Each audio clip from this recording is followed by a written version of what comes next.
There's no feeling more intense than starting over. If you deleted your homework the day before it was due, as I have, or if you left your wallet at home and you have to go back after spending an hour in the commute. If you won some money at the casino and then put all your winnings on red but it came up black. If you got your best shirt dry cleaned before a wedding and then immediately dropped food on it.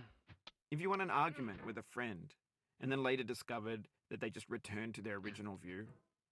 Starting over is harder than starting up. If you're not ready for that, like if you've already had a bad day, then what you're about to go through might be too much. Feel free to go away and come back. I'll be here. Alright, thanks for coming with me on this trip. I'll understand if you have to take a break at any point. Just find a safe place to stop and quit the game. And don't worry, I'll save your progress, always, even your mistakes. This game is a homage to a free game that came out in 2002, titled Sexy Hiking. The author of that game was Jazzuo, a mysterious Czech designer who was known at the time as the father of B games.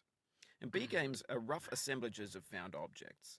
Designers slap them together very quickly and freely, and they're often too rough and unfriendly to gain much of a following. They're built more for the joy of building them than as polished products. In a certain way, Sexy Hiking is the perfect embodiment of a B game. It's built almost entirely out of found and recycled parts, and it's one of the most unusual and unfriendly games of its time.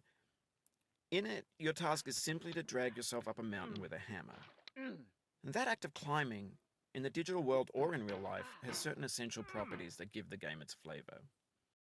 No amount of forward progress is guaranteed. Some cliffs are too sheer or too slippery. And the player is constantly, unremittingly in danger of falling and losing everything. Anyway, when you start Sexy Hiking, you're standing next to this dead tree that blocks the way to the entire rest of the game. It might take you an hour to get over that tree, and a lot of people never got past it. You prod and you poke at it, exploring the limits of your reach and your strength, trying to find a way up and over.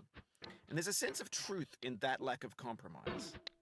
Most obstacles in video game worlds are fake. You can be completely confident in your ability to get through them once you have the correct method or the correct equipment or just by spending enough time.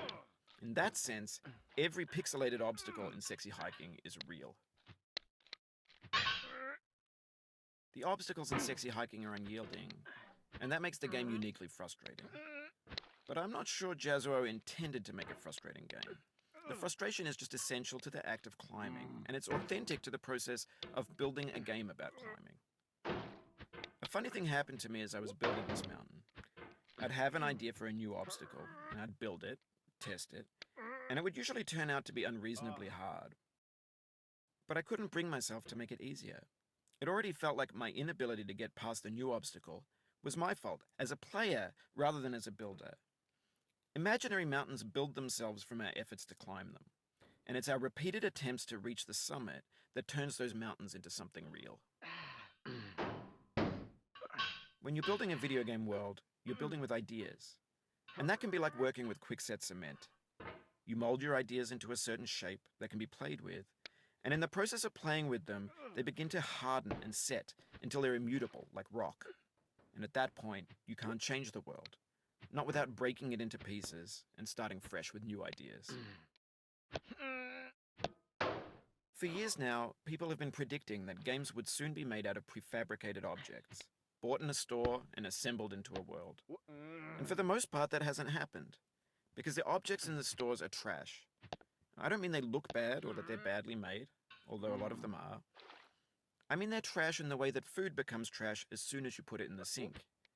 Things are made to be consumed and used in a certain context, and once the moment is gone, they transform into garbage.